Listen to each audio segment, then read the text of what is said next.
welcome to the last round of TheatreFest. Last day of the second round of TheatreFest, excuse me. So I'll talk a little bit about our process in case anybody's here that doesn't know. So TheatreFest is a pretty unique program that we do here. It's a year-long process. We started back at the beginning of the year with, I think, 12 shows. In the first round, which is just like a table read, no acting or anything. The round that we're in now is the second round. It's called Black Box Theater, so everybody's dressed like I am now. There's very little set pieces or anything available to the actors. It's just straight acting. First time that the show is really being put on a stage, so it's pretty exciting. And then in the spring, two of these shows that you see that we have been going up this weekend will go up in the spring with a full budget to put light, they'll do real lighting, costumes, props, everything that they need. So it's really helpful to the writers and directors as they continue to develop the show to see what the audience feedback is. So after each show, we'll bring them up. If you have any questions, we'll just ask you to raise your hand and we'll call on you. Other than that, I think we're ready to start. Yep, we're live streaming tonight, which is something we've been trying. So there'll be other things that'll be live streamed throughout the year on our YouTube page. So tonight is one of those nights. And yeah, other than that, please we just ask that you guys don't get up in the middle of a show. There is going to be that talkback session in between where you guys can get up and go and leave if you have to use the bathroom or something like that. Grant holders, you do have to stay for the whole show, and you will be signing in outside afterwards. And with that, our first show today is Fault Lines, written by Dan Murphy. Directed by Bradley Taylor, assistant directed by Chris Facenda, and stage managed by Calliope Gatsopoulos. So enjoy. Thank you.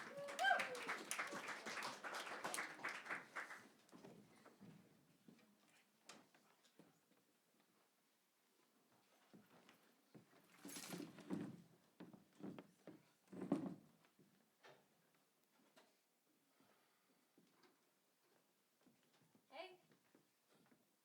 Beck. How's my little sis? Calls me in for a legal problem, still calls me little sis. You sure the firm can do without you for a few days? So where's the... Holy shit. Watch it! Ma's in the kitchen. That's the crack. Yup. Funny. The way Ma described it didn't sound that bad either. Then I showed up and saw that. The engineer came this morning, said it was significant structural damage, and needed someone to come by and check off on it first. Sounds like he showed up this morning, slapped this on the door, and left. Yeah, I saw it tacked on the front door. This is the letter of condemnment notice? Are we really gonna get condemned?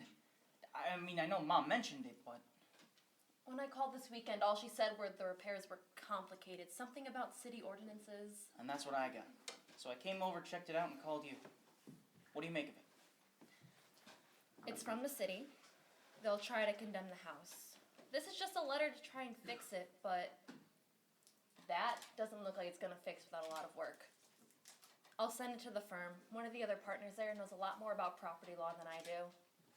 Becky, is that you? I didn't hear you come in. Yes, Mom, I just got here. How are you doing? Oh, I'm all right. How was getting in? Oh, you didn't come through that new highway, did you? Yeah, I got routed that way. I sat in traffic for like an extra half hour. You know, when they first announced it, they said it was going to clear rush hour. Can you believe that? It's worse now than before. It's a nightmare. Where's Dad? Oh, he's out of the store. Wanted to get some materials for that, spot on the wall. Ma, that spot's gonna take a little bit more than some junk from the hardware store and Dad's elbow grease. Well, you know your father just as well as I do. The minute that engineer left, all your father did was call him a pencil-pushing know-it-all and muttered about all he'd have to get to fix it. How long has he been gone? Oh, he'll be back any minute. And when he does, you two go easy with all this. This means a lot more to him than some old building. Ma, it means a lot more than that to all of us. Yeah, we can't lose this place. Lose the house? Yes, that's what the letter meant. If we don't fix it, we're out. But your father can do it, right? Well, you must be tired. Traffic was awful and you've been on the road for hours. I know that law firm's overworking you, even though you say they're not.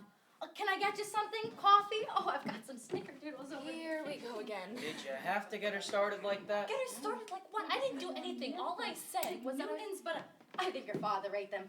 I could put some tea on. What can I get you, dear? Really, I'm fine. Beck. Let me get you something, dear. Mom, I'm fine. One black coffee, please. When she gets like that, just take something. It calms her down. I know. Look, she doesn't handle stress well. It's this whole... Don't give me the lecture. Well, maybe if you were around a little more often, you know how Do to deal not with what I'm start trying this to again. say. It was a hard enough decision moving away from the firm, and You every wanted time to get I out of call, here you like make it it was like nobody's I just packed my bags business. and ran. Save it. Dad's home. Get ready.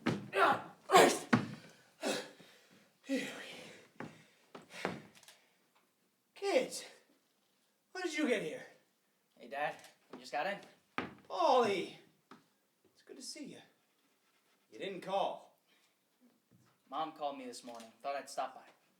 Becky, what are you doing here? Oh, Pun, you're back. You got everything? Paul, give your father a hand. Missed you, Dad. Ma told me about So is this all of it, or is there more in the car? There's some more 2x4s in the hatch. You want to get them? Sure. I was getting in. Not too bad. I What got... about the traffic? No, You said. not bad at all. Well, glad you're home. So, this is the crack. That's the top of it. Problem's down in the basement. This here will be done in a day, hour or two even. How's it look in the basement? That's on who you ask. You ask me, your grandfather, on down the line, it's just a crack. This is one of the pressure spots in the main frame, and so it's taken a beating since, well, it's my great-great-great-grandfather. So your great-great-great-great-grandfather put the original beams up. That being said, simple fix. Splint it up with some boards, get it set all right, good as new. Now, if you ask some nitwit from City Hall to take a look at it, well, he starts scribbling in his little notebook using all these big scare terms like unstable and compromised foundation. Also, whatever dope house owner he's working with shits the bed and calls him back to fix it the same way I could for an arm and a leg more. What are you trying to do? Build a new house under the crack? Just set it down. You want to do something, you need the right materials. Besides, backing out a bit of weight these days, you could use the work. Thanks, Dad. What are you planning to do with all this anyways? No time. We're losing daylight. Help me get these down the basement stairs. I'll show you once I'm down there. You're gonna fix this? I'm not going to send your mother down there. Why don't you just call the contractor back? You want me to call Needle Nose back here? That dimwit looked like he never swung a hammer in his life. He's a professional. Just call him, have him check it out. You gotta take it easy. You're getting a little too old for this. What do you mean I gotta take it easy? I'm a Harding. We're strong. I'm not some old man. Now give me a hand getting these down. I'm getting too old for this. Sure, Dad. How's my little girl doing? The apartment still good? I'm good, and yeah, still a city apartment, but good. How's Dave doing? Dave! Oh, yeah, he's good. Yeah. Do you know if he'll be joining us for Thanksgiving this year? I know it's still a ways out. I'm but not sure. Well, I'm sure his family wants to see him just as badly as we want to see you. Definitely. Oh, jeez. I'll see if he needs a hand. Sweetheart, is everything all right? Dave and I broke up. Oh, honey. I'm so sorry. What happened? I might have found out he was cheating on me That's awful. When did this happen? a couple weeks ago. Rebecca, why didn't you say anything? I knew how much you and Dad liked him, and I didn't know how to tell you. Of and course you could tell us. It's okay. I don't want to get into it with all. I understand. Come on, let's get you some wine or something. Dad, I'm starting to think these repairs are a little bit beyond us. You really think I don't know how to fix this? Well, I never said that. You remember that old maple tree? Used to be out back? Your little tree house in it? That I built? When the storm took it out, who fixed the roof? You did. And, I'm not saying you don't know how. Then what? I'm saying I don't think it's something that can be fixed. What's that mean? Of course it can be fixed. If it's broken, you fix it. These very walls, Hardings have been fixing up and living in for generations. That's what your grandfather taught me. My grandfather taught him. You fix and you take care of your own. It's What Hardings do. I know. But Dad, the city condemned it. According to them, this is beyond repair. Oh, what do they know? A lot. Enough, at least, to know when something's doable and when it's not. Paul, Oh, Mom, help me explain to Dad that this is a little bit more than some weekend job. just let your father try and see if you can help him. Mom, are you... Paul, if it's too much at that point, well, we'll just... Well, what? What are we gonna do?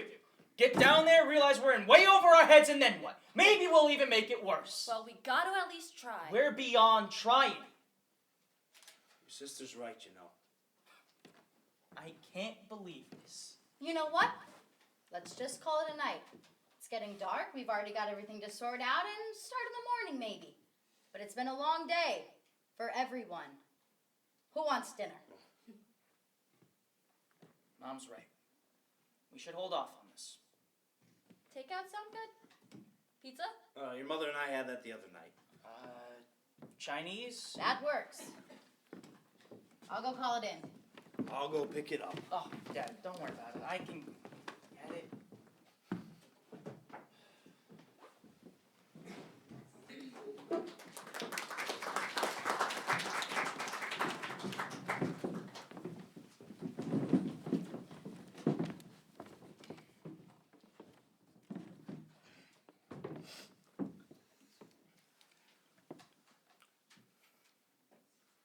Well, circumstances aside, it's good to have everybody home for a family dinner.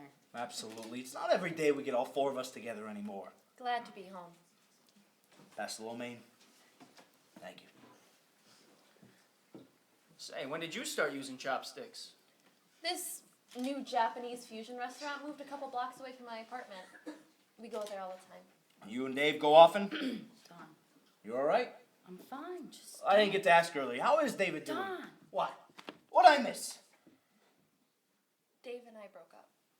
Oh, Beck, I'm sorry. I didn't. About time. Paul! What? I didn't like the guy. Sue me. Yeah, 'cause you're doing so well. Paul, are you seeing someone? Oh, yes, Mom. Let me go get the door and check in with all the girls just lining up to date me. Haha. Shut up. Pass the rice? It's funny.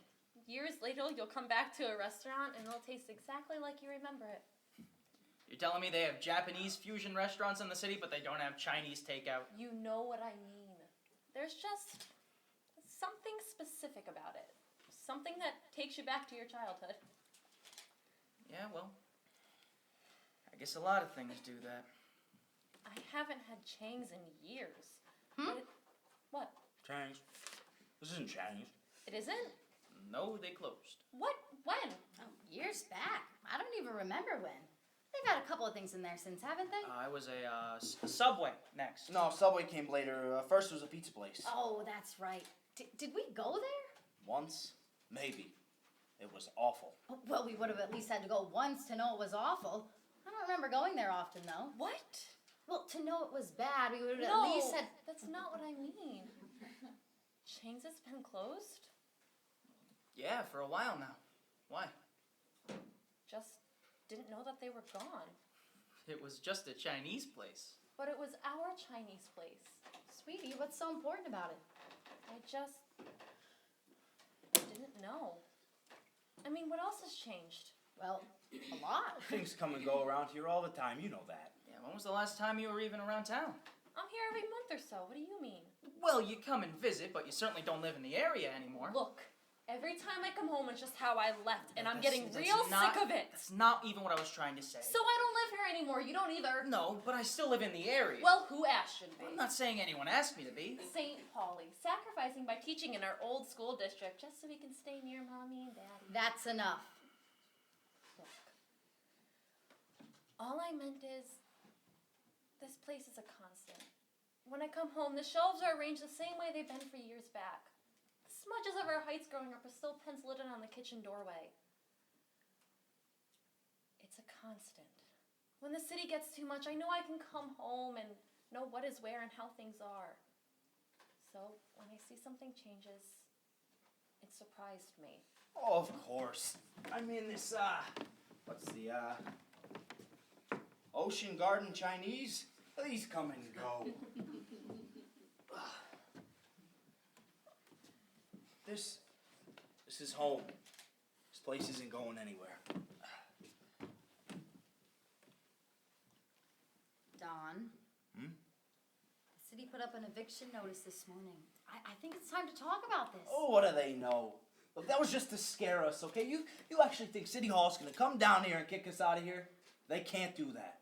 This is our home. This plot of land is Harding land. Dad, we're part of the city. They can do that. But you said you could fix it. Of course, I can fix it. Tomorrow, we'll fix it. Dad, Why can't you do it? You won't even try. Maybe just take a look at it, Polly. I can't. I won't. Quit being a baby about it. What is wrong with you? What's wrong with me? What's wrong with you? What's wrong with all of you? Why does it feel like I'm the only one that's taking this seriously? We are all taking this seriously. You think saving this place is some game? I think thinking that we can is. You don't know what you're talking about. I do. I do know. You don't. You're just as clueless as that bum that put up the notice, and you don't care. Dad, how can you tell me I don't care? You know I know what this place means to us. You know I know that! Of course he does, dear. So maybe just go take a look with him in the morning. Can you at least do that? Fine. Thank you. Anyone else want anything? I think I'm ready to wrap all this up. Looks like leftovers to me. Yeah, I'm done. I'll give you a hand, Ma.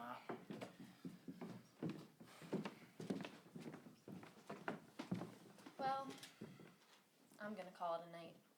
Well, after that commute, I'm surprised my little girl's awake in the first place. Good night, Becky. Night, Dad. Night. I'm going to bed too. Night, Paulie. Night, Dad.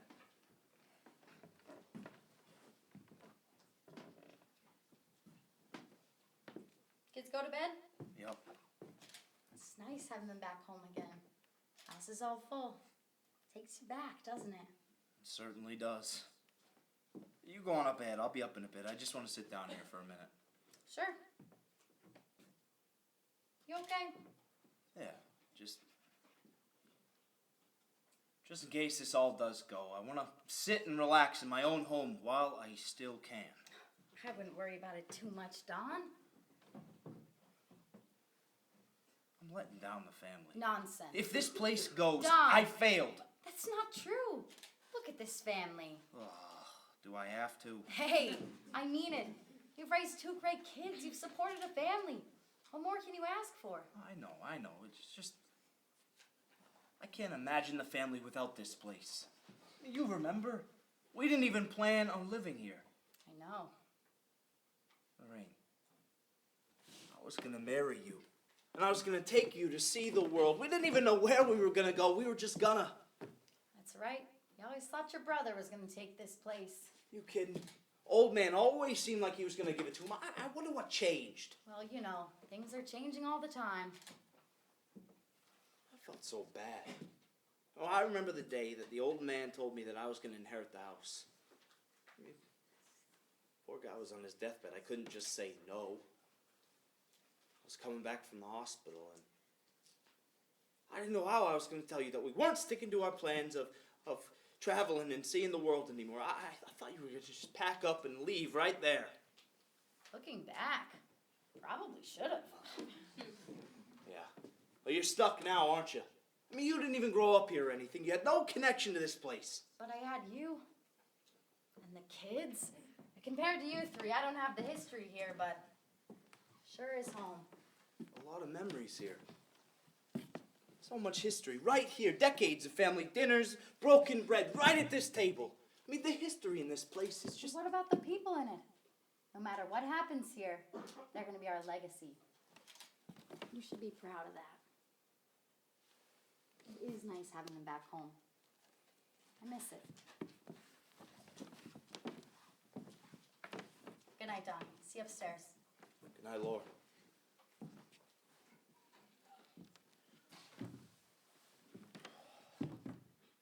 You miss it. You're really gonna miss it if this place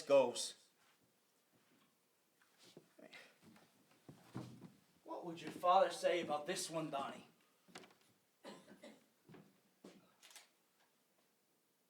I can't believe it. And you all want to sleep.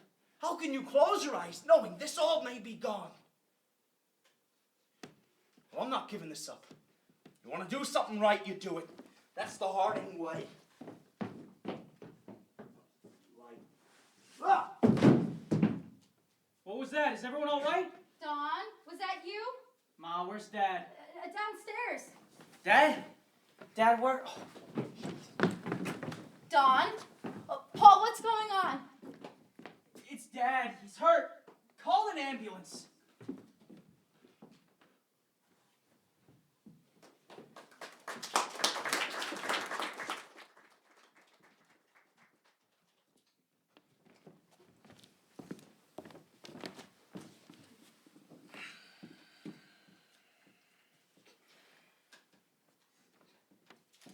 Dad? I know. What? What were you thinking? Look, I don't know, all right. I wasn't going to do the whole thing last night. I only wanted to get it started. Paul said he would help you in the morning. You could have gotten a lot worse. I'm fine. You could have died, Dawn. Are you happy? How was I supposed to know the shelf would fall and send everything flying? It's that light bulb switch down there. The string's too high. I had to go reaching for it, and the damn thing's too high. That's the... Not the point. Don't raise your voice at me. What has to happen before we realize we're in over our heads? When it comes to family, there is no getting in over your head.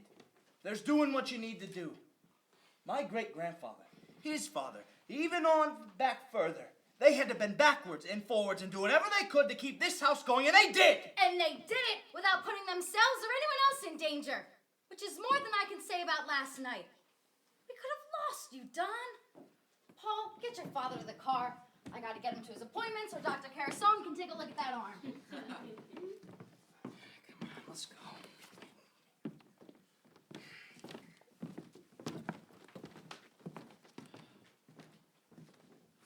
Don't understand him. He knows he can't just go throwing himself at things like that in the middle of the night, doesn't he? I think it was me. What? No, Mom. No, I think it might have been my fault. What do you mean? Last night after you went to bed, we were just down here talking. I only wanted to calm him down. I said I'd miss this place. Oh God, you don't think I pushed him, do you? No, Mom. I'm sure you're fine. You saw how he was before. He was going to go down there whether you said anything or not. You think so? Absolutely. Okay. I gotta get your father's appointment. I'm sorry. Thank you.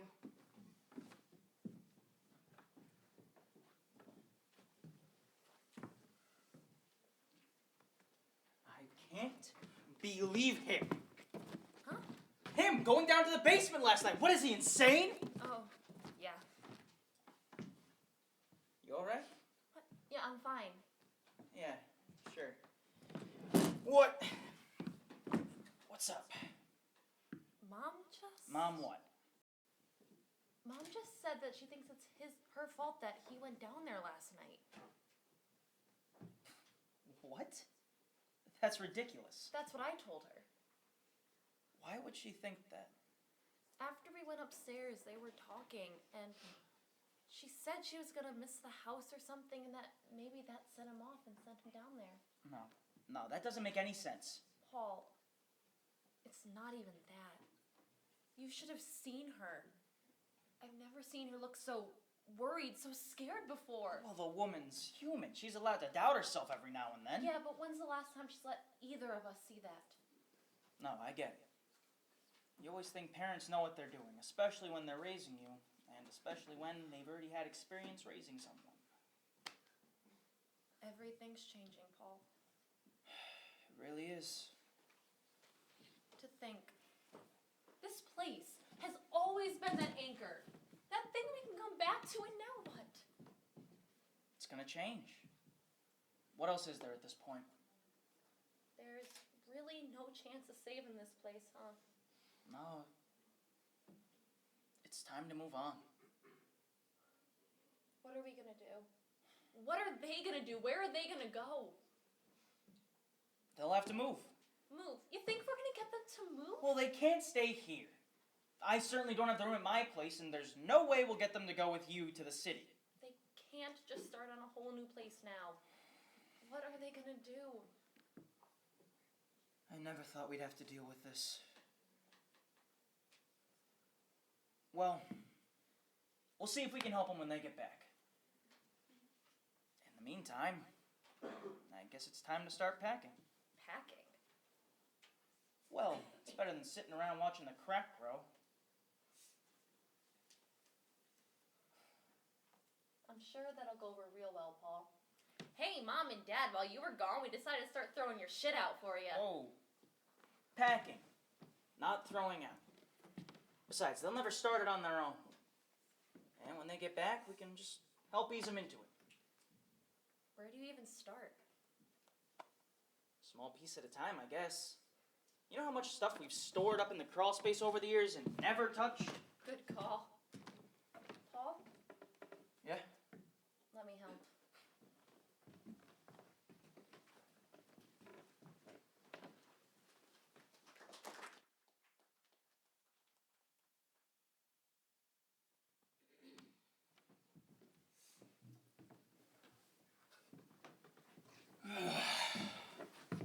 I can't believe half of the crap they've saved over the years. This is an entire box of road maps. Why am I not surprised? You could probably chuck it. Let's see what we've got in here.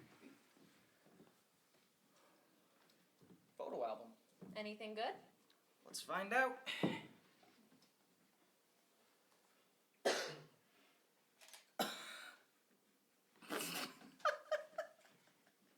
Well, what do we have here? What? Oh, nothing. Just a certain someone's prom picture. No. Oh, yes. Give it. Not a chance. Junior or senior? I'm not sure. Which did you wear pink to again? No. And look at him. I forgot about this loser. Yeah. Pretty sure he forgot about me too. Was this the one that... Josh. The one that ignored me all night and then won prom king and queen with Jess Ringwall. Yeah, that's him. Jerk. Funny. A week later, he came up and apologized to me. I didn't believe him, but it surprised me. Who do you think made him? What? Nothing. Another photo album. Oh, no. No, this one doesn't look that bad. It's one of our Christmas ones. Let me see. God, we look so young. Hold on. Xmas 1993 is written on the back. Wow, I feel old. Look at Dad. This is before the gray. Only slightly our fault. This is the year they got us those Rock'em Sock'em robots. Look, it's over there in the back corner. Yeah, I remember them.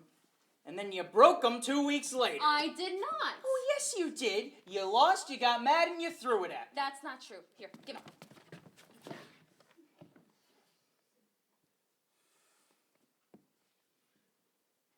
Shit, I'm sorry. It's okay. Here, we'll get some tape, put it back together. No one will be the wiser. Nicely done. Why don't you throw that with the keeping stuff?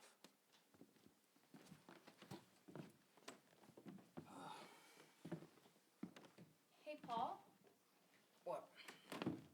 what did you mean by who do you think made him? What? My prom date. Oh. Well, yeah.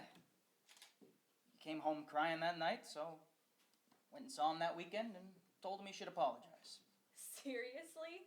What? You went and got the boys to go, beat him up in the park? Ha ha. No. Just, you're my little sister. I looked out for you. Always did. No.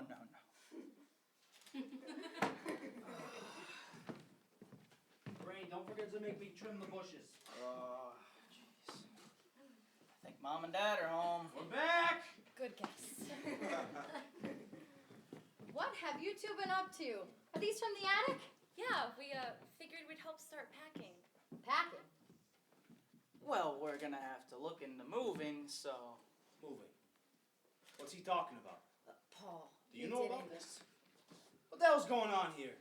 Dad, Who's moving? We're not moving. Dad, you said this morning you understood this isn't something we can fix anymore. Well, I can't thanks to this, but we're gonna get it fixed. I don't know who I'm gonna call yet, but someone's gonna fix it. What's this moving crap? Did it occur to you to maybe talk to us first? well, we were going to. Right now, actually. You were gonna move us out of here. Try and convince us. You know what's best for the family now? And in case that didn't work, well, you already started packing. Dad, look at this. This isn't something we or anyone else can fix anymore. Now let's just hold on. Whose side are you on? What, the state wasn't kicking us out of here soon enough for you? We're out of options here. This isn't going away. You don't care if it does. That's not true. Don, we all care about the house. Look, I have done everything for this house. No one is arguing that. Can you just listen for one How second? can you just let it fall apart? It's going to whether we're in it or not. Paul, please just... You're giving up. You're giving up on all that this Donald, means to me. stop. It's time to give up. Well, that's easy for you to say. Dad, Give up. Move on. You don't care. don't tell me I don't care enough. Paul, You didn't even try to save this place. There was nothing we could do. You don't care enough about your roots. Just go. Donald! Dad, stop it. Get out. I'm not going anywhere. Paul. Get out of my house! That's enough! Stop it! All of you, just stop it. Look at yourselves. This isn't even about the house anymore. You're just dragging each other through the dirt. And for what? For the house? For the family? Shut it, my boy. Now this has gotten out of hand. We have to deal with this. And without going for each other's throats. Now this place is very important to all of us. But we cannot let it be the reason we destroy each other. What's more important? This building or this family?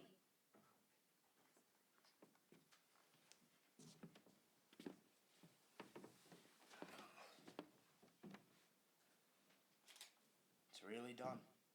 It really is. This home It doesn't have to end.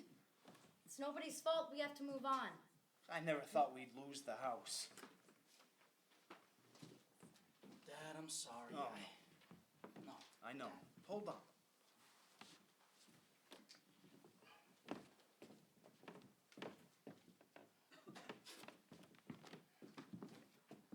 Is now really the time to drink? Yes.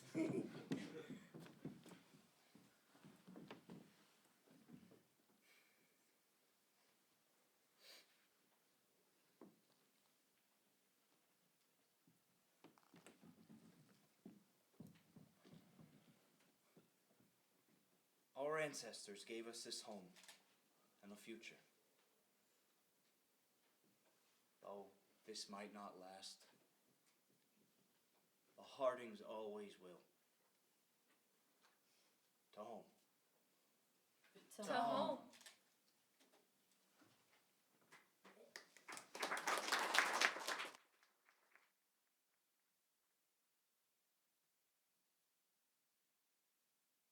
Oh my gosh. All right, I would like to invite up the writer Dan Murphy and director Bradley Taylor. Let's give them a round of applause. Round of applause.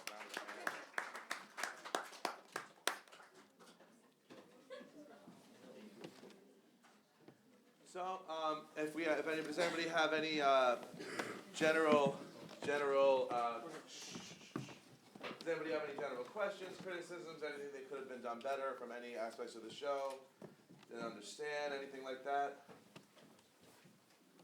Yep.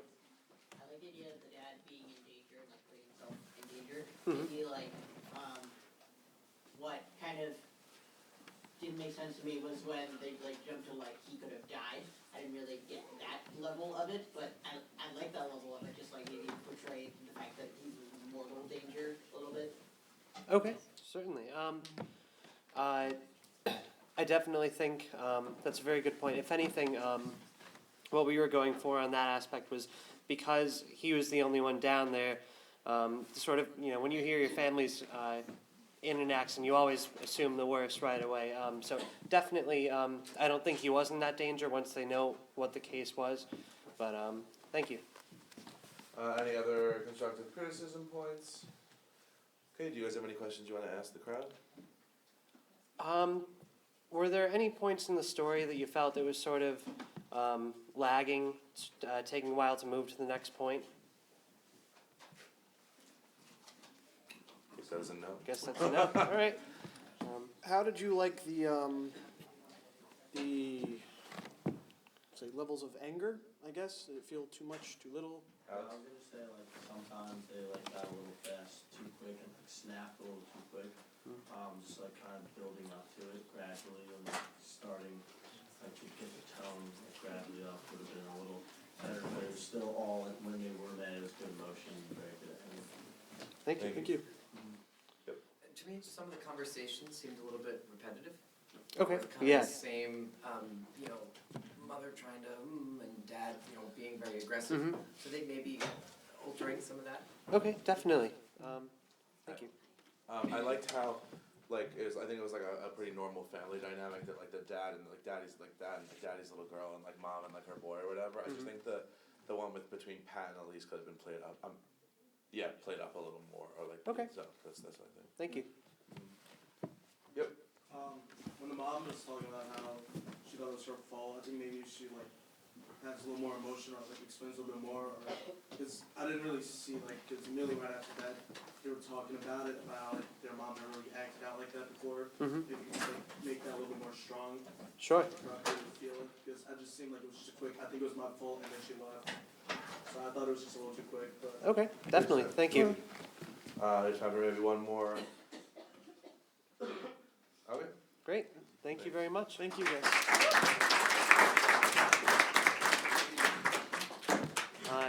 The next show will be Waves, written by Paxton McClane, directed by Jake Doble, stage managed by Hannah Jones. Enjoy.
So this is a clear-cut suicide, right? Well, that's what it appears to be, Cooper. It's Julia. What? My name, it's Julia. We're partners, so we should be on a first-name basis, right, Matt? No, you can call me Detective Carver. It's more professional that way. In this business, you have to be professional. It's the way it's always been. Noted. So, Detective Carver, as you were saying?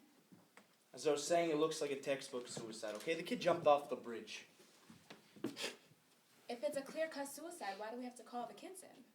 Because with suicides, Cap likes me to call in all these suspects that I could find to have just to make sure things are in order. So I called Jonathan. He was on the top of Anthony's list. He said he'd come in no problem. What do you mean, the kids? Oh, so Jonathan was with all his friends, but the friends that they were with knew Anthony, but they said that they didn't see him once tonight. Okay. Anything else? Rebecca Clark claims to have a headache, but don't worry, I got us some Advil and some water. Okay. Let's get this going.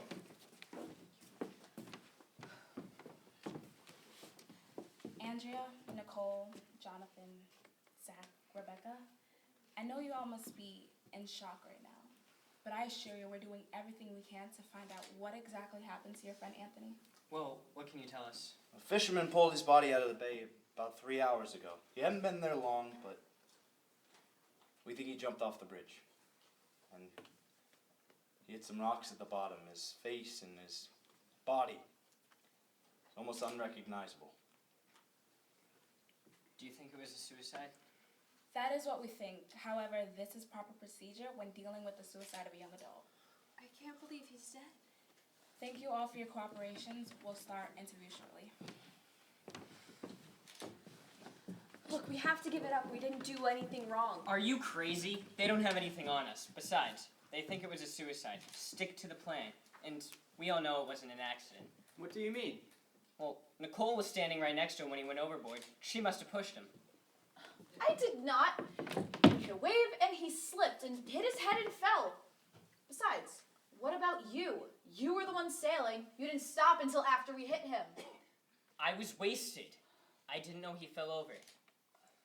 I would have stopped. Sure you would have. We all know how much you wanted him gone. Not like that. I just wanted him to find some of his own friends. I mean, I know we grew up together and our parents are really good friends, but he's been piggybacking on me my entire life, even going to the same college I chose. Besides, it was definitely you. You had the motive, the means, and the opportunity. Stop it! I would never hurt Anthony. Oh yeah, you were pretty upset when his essay got published. Because it was my essay. My ideas. I've been working on that for weeks and he basically copied it word for word. Of course I was going to be mad at him for that. But I'm over it. It's in the past. Doesn't sound like that to me. Shut up, Zach! I'm gonna tell the truth. I don't have anything to hide. If you crack, we'll tell them about the fight you two had downstairs. Fight? That was just a small disagreement. You threw my mother's favorite vase at his head, and it shattered when it hit the wall. Yeah, I'd be pretty pissed too if I found out Anthony was messing around with my sister. Shut up, Zach. All right.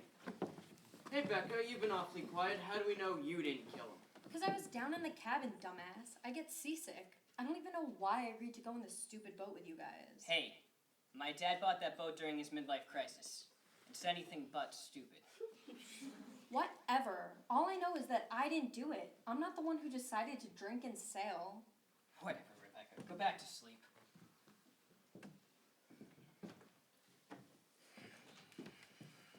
Do you think I should get them all coffee? No. Why would you get them coffee? Look, it's almost 4 in the damn morning. I want to get out of here. I don't want to be here. You don't want to be here. They don't want to be here. So let's just get this over with. I want to be here. What? I want to be here. Ever since I've got here, all you've had me do is take notes and do paperwork. This is our first official real case, and I want to be here to figure out what happened. There's nothing to figure out.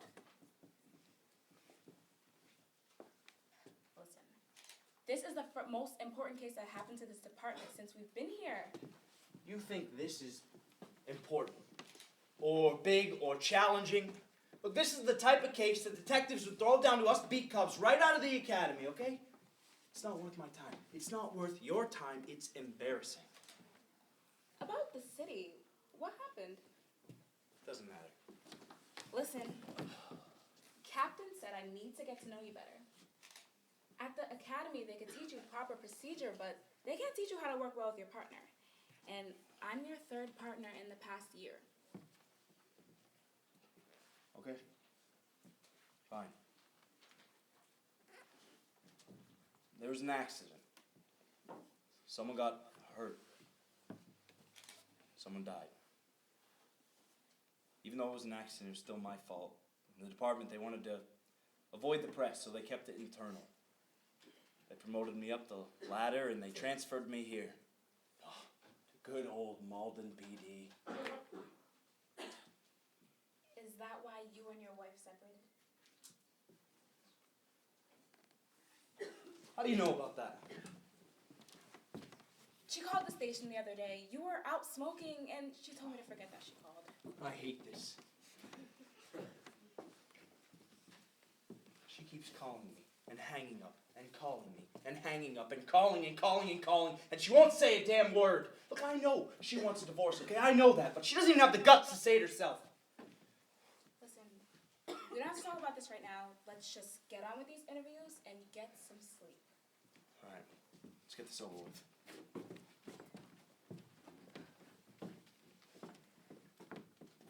Who wants to go first? How about you, Andrea? Okay.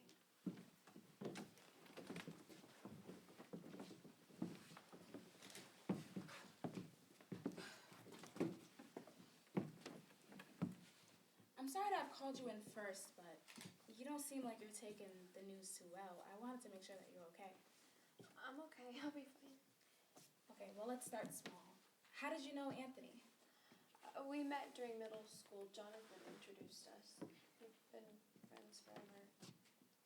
How did you know Jonathan? I met him during middle school too, and we've been dating on and off all throughout high school. Are you on or off right now? Right now, we're off, but we've been hanging out a lot lately, and if things are going well tonight, we might be getting back together. I'm sorry, I gotta take this. You alright? Yes, sir. Like, yeah. Good. Carter! So, I'm gonna be straight with you. Do you think Anthony would have killed himself? I want to say it was an accident, but yeah, I do. He'd been going through a rough time, and he's kind of a drag. That's why we didn't want to hang out with him anymore. Do you think the guys excluding him would have led him to kill himself? Oh, no, I don't think so. He had problems at home and school. Jonathan would know more about it, but us not wanting to hang out with him 1 or 2 times wouldn't have driven him to kill himself. Okay. Thank you, Andrea. That's all for now. Thank you. Cooper. Yeah.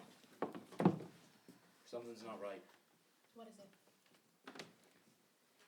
There's the lab. They rushed Anthony's blood work and they found an irregularity. Irregularity? They found large traces of rohypnol in Anthony's system. Rohypnol? He was roofied. You're saying someone tried to rape him? Oh no, that's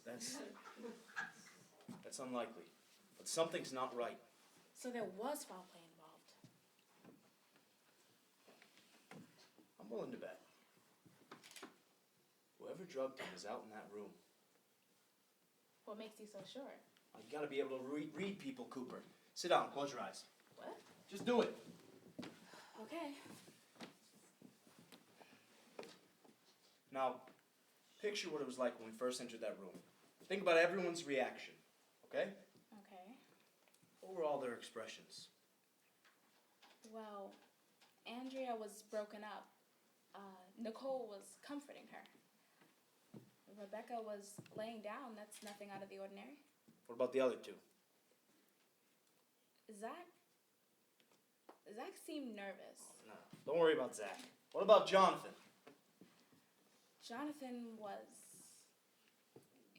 thinking. He was one of the first ones to ask us if we thought it was a suicide. There you go. He's hiding something. He's the one we need to interrogate, okay? Let's go. Some information's been brought to light. Anthony was drugged before he died. What? He was roofied. I'm gonna need to see you next, Jonathan. All right.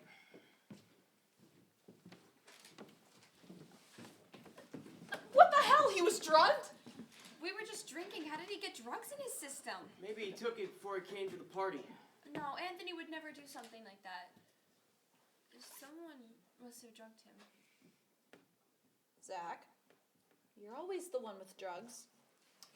I only sell weed. I don't sell anything else. Besides, maybe Rebecca spiked his drink.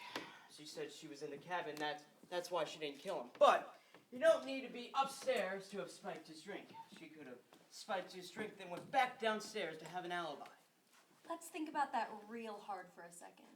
I know it might be tough for you to think, but bear with me. First off, what kind of motive would I have had to spike his drink? Sure, the guy was kind of a loser, but why would I commit murder just because I don't like him very much? Second, the drinks were all upstairs, which means I would have had to spike his drink before getting sick and going down to the cabin. The drink could have ended up in any one of your hands. Besides, what would be my goal?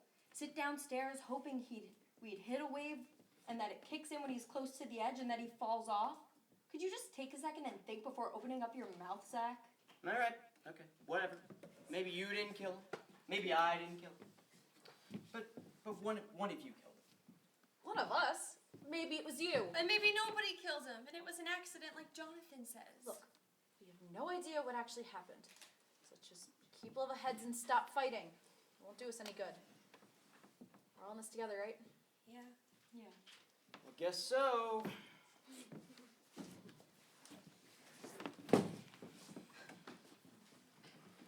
So, Jonathan, me and Matt, Detective Carver, and I are going to ask you a few questions. Okay. So, you're currently a freshman, or going to be a freshman at NYU, correct? Yep. How did you know Anthony? We grew up together, went to kindergarten together, knew each other our whole lives. Where were you tonight? Nowhere. I went to bed early. I have a test tomorrow. Really? Smell of alcohol on your breath suggests something else. No, I don't drink. And I ask you again. Where were you tonight? Fine. We were at my house. What were you doing? Just hanging out. And was there alcohol? No.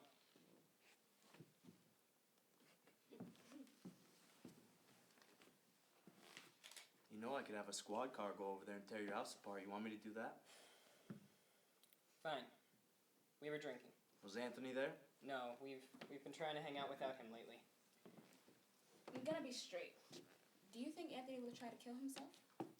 Honestly, it doesn't really surprise me. I mean, he didn't have many friends. We were his only friends.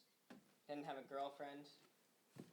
He didn't really seem to be going anywhere with life. It seemed like a dead end. I mean, we were all going places after high school, and it just seemed like he was going to end up working at the 7-Eleven next to his parents' house. Did you try to help him at all? Yeah, I tried to help him spread out, meet some new people. I even introduced him to a girl. What girl? Shit. Okay. Don't tell Andrea, but I introduced him to her sister. How do you know Andrea's sister? Well, Andrea and I have been going out. I know her family. Well enough to set up her sister. Andrea and I have been on and off lately, and, well, when we're off, I sleep with her sister to get her off my back. She's so clingy. I'm trying to get back together with Andrea. What did Andrea think about that? Oh, she doesn't know. And she doesn't know about the other stuff either, but she was pretty pissed when she found out that Anthony was screwing around with her sister. All right, Jonathan. Thank you. That's all for now.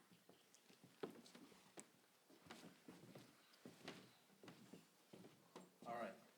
I'm going to go get Zach next. I want to warn you. Kid and I have a history. He's here a lot, okay?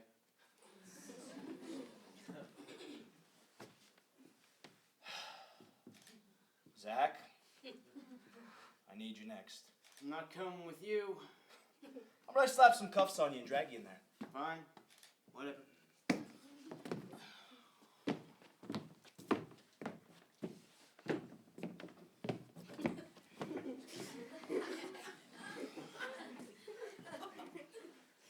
Zachy. How many times have you been in this station? Too many times. Proud of it. Good. I want to know how you exactly fit into this story. I don't know what you're talking about. Where were you tonight? At a party in Jonathan's house. Bring any drugs? None. I'm clean now. All right, don't mess with me. What kind of drugs did you bring? I told you. I'm clean. I want to know how those drugs got into Anthony's system. Maybe he took them to keep himself from chickening out. Do you think I'm an idiot, Zach? I know that 9 times out of 10, when I pop a little dweeb who's carrying, they point their finger at you. Fine. He bought them from me.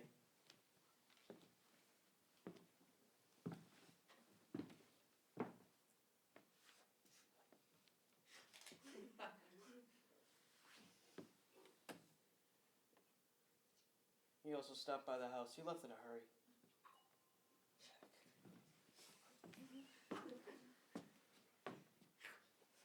Look, all I want to know, did you give the kid the drugs or not? I spiked his drink. Why? It wasn't meant for him. Who was it for? Nicole. I wanted to hook up with her, so I sparked a drink. I wanted to make things, a little easier. Zach. I can't just look the other way on this one, okay? It's not just me finding an eighth of weed on you. Stand up. Get up. Why the handcuffs? I didn't You're do under anything arrest. I didn't do anything that bad. Cooper, take him down to holding. Have a uniform process him. Don't let those kids know why he's being arrested. You have the right to remain silent. Anything you say can and will be held against you in a court of law. You have the right to an attorney. You can have the door.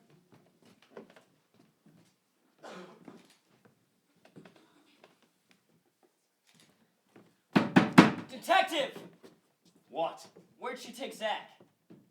You've been lying to me.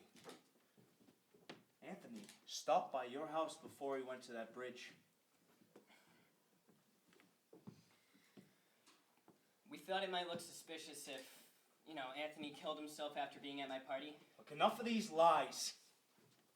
You're all being held as suspects. Why'd they take Zach away? So what that he told them that Anthony was with us tonight? Why did they take him away and not us? No. They wouldn't have arrested him for just giving them information. No, something else is wrong here. Maybe they found weed on him. No, I told him to leave it all in the boat. I knew we would get searched when we got here. Oh, God, what the hell did he do this time? I'm always bailing that kid out. Why do you keep bailing that idiot out? Why are you even friends with him? We met in middle school. He was always a funny and likable guy. But he had such a rough life growing up. His mother died giving birth to him, and his dad always blamed him for it. He practically lived in my basement because his dad was in and out of prison so much. Awful life. So you would think he would deserve some slack, right? I mean, so what if he's got caught selling weed a few times? He's never been in handcuffs before. Not once has he been in cuffs. Something's wrong. Something's really, really wrong. John, honey, he's gonna be okay. Zach gets in trouble a lot, and he always gets out of it. He's gonna be okay. I have an idea. You do? Actually, it's nothing. Let's just keep questioning him. Like you said, we're partners. I want to hear your idea.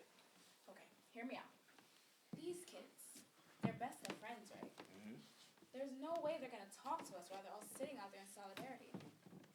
Jonathan appears to be the ringleader, so I say we drive a wedge between them. Andrea's close to cracking, I can tell. So we tell her about Jonathan sleeping with her sister. She'll be so upset she'll hate him. And while we're at it, we should tell Nicole about Zach's plans for her that night. The only thing holding these girls back from talking is their love for the guys. I like it. I mean, it's very underhanded, but it might get to the truth. You're a fast learner. Just trying to do my job to the best of my abilities. Detective Carver? Yeah? I was thinking about what you said happened in the city. What exactly happened? You really want to talk about this now? I would like to, yes. Fine.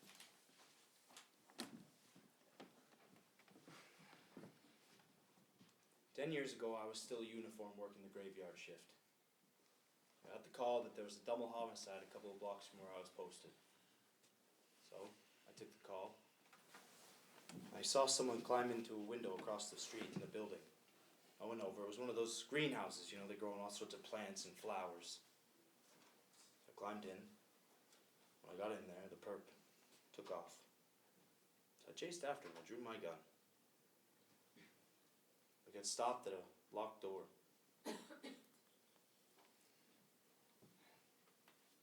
He yelled, "Wait." And he reached for his pocket and he spun around. And I shot him. I was scared. It was life or death. I didn't really know what I was doing. And I went over to him. There he was laying with a flower in his hand. I shot a 14-year-old boy who stole a flower for a fucking science project. Matt, that could have happened to anyone.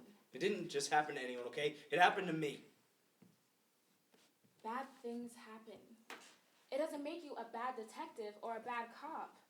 You can't let that stop you from doing your job.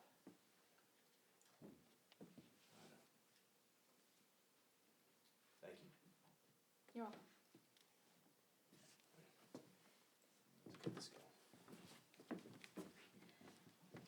Okay. Nicole, we're ready for you. Okay.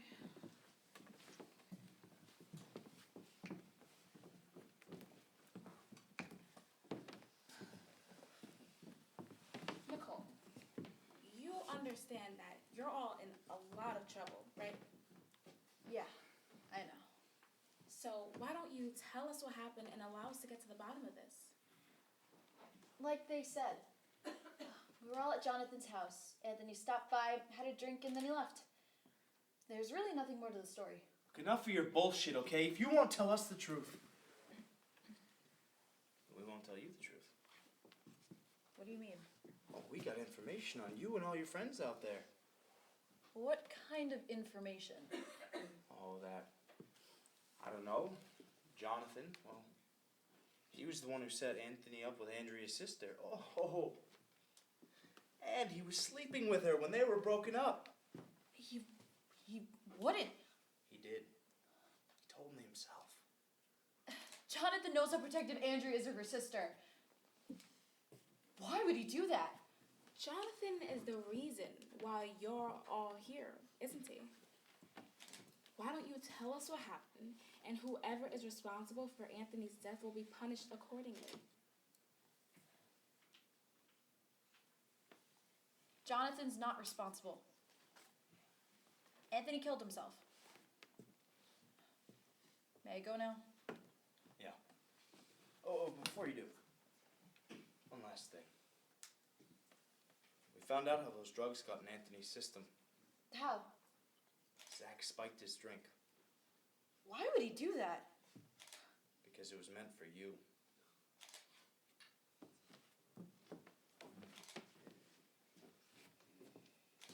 You can go.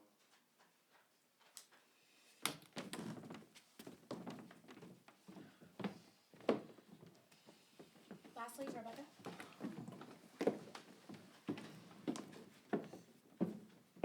That son of a bitch! Nicole, what's wrong? Zach, that stupid, selfish idiot spiked my drink, and that's how the drugs got into Anthony's system. Whoa. Calm down. Zach wouldn't do something like that. You. Shut up and stop defending him. They didn't just tell me why he was arrested. They also told me what happened when they brought you into question. What do you mean? That you and Andrea's sister... Nicole, please don't. No. Time and time again, you've broken Andrea's heart. And time again, I have been the one to pick up the pieces. I looked the other way when you cheated on her. I looked the other way when you broke up with her for not spending enough time with you. But no more. You are selfish, ignorant, and you don't deserve her.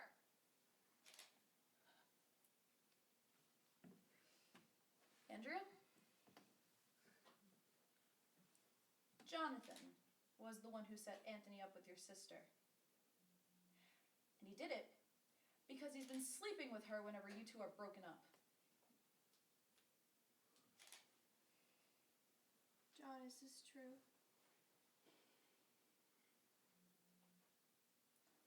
Yes. It is. Never speak to me again. Andrea,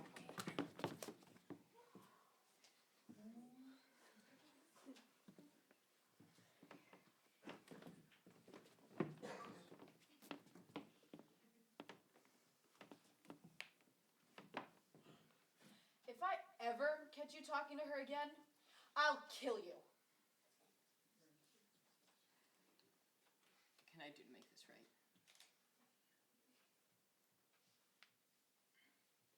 Nothing. There's absolutely nothing you can do to make this right. The only thing you can do is to clean up this shit show you brought us all into and leave Andrea the hell alone.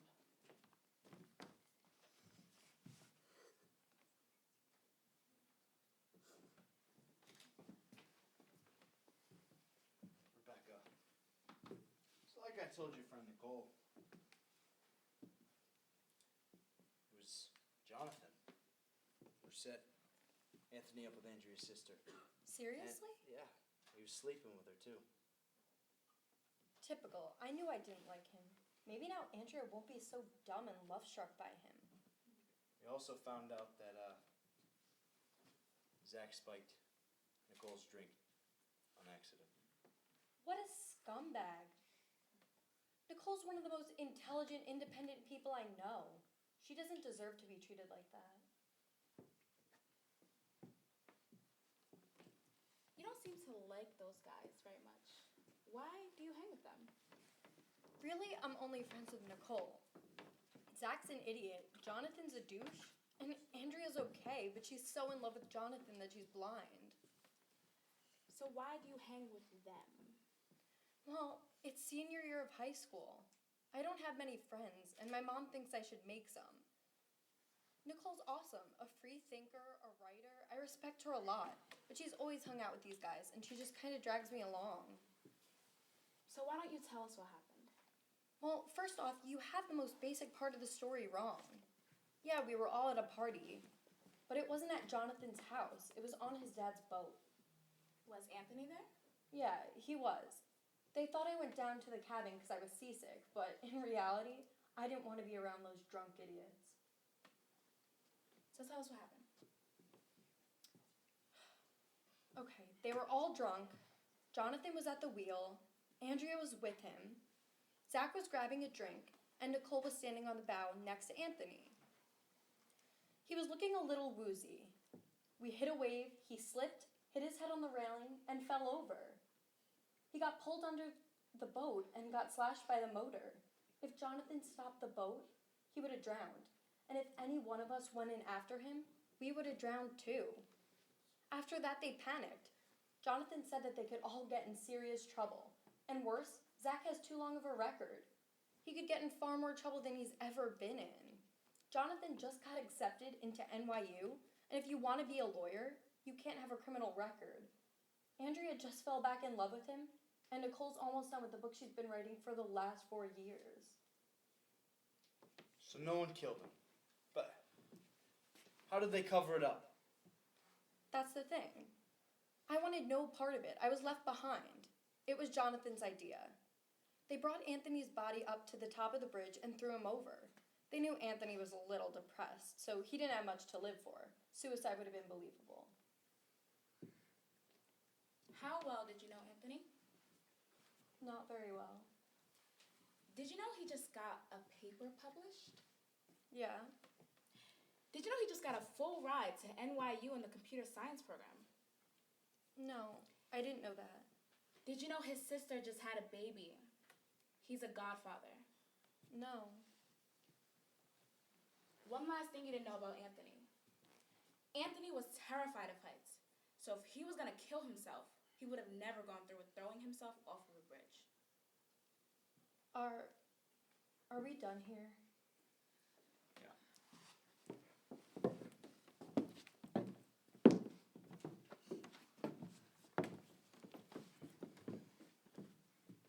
Rebecca has shed some light on the incident. Anthony was on your boat when he died.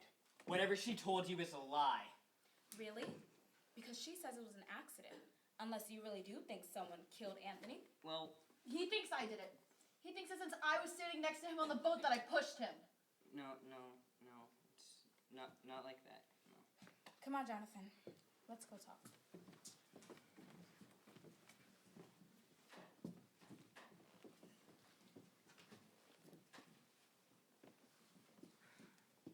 Jonathan, you don't look so well. What's wrong? Everything's wrong. Anthony's dead, and it's all my fault. Why do you think it's your fault? Rebecca says that it was an accident. You going and I didn't stop. I was sailing and I didn't stop. I was trying to push him out of the group. I don't know, maybe I meant to do it. If I had stopped, maybe I could have jumped in and I could have saved him. I don't know. Maybe I did it on purpose. The whole night's a blur. I just don't. The one thing that I do remember, though, is when we pulled his body out of the water and the waves were crashing down on him, soaked in his blood, and they just kept crashing and crashing and crashing and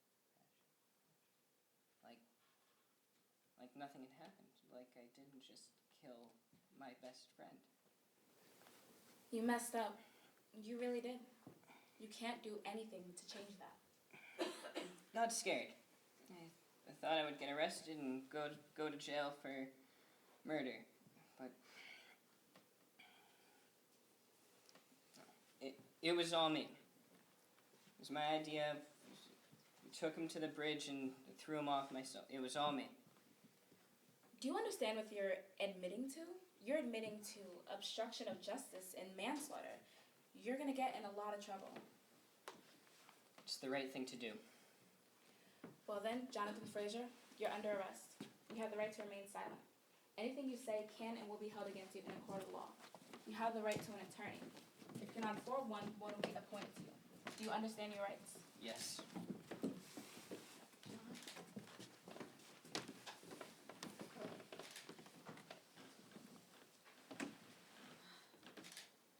It's me. I'm coming home.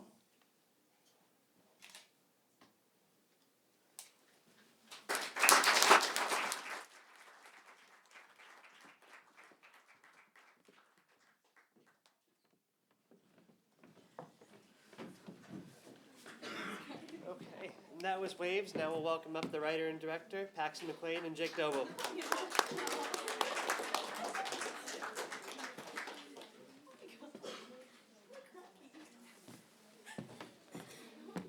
All right, so we'll start up again. If you have anything you want to say, raise your hand and we'll call. Yep. I guess I just had a little question. Maybe it was just a detail that I missed. But I was wondering how the kids all ended up at the police station.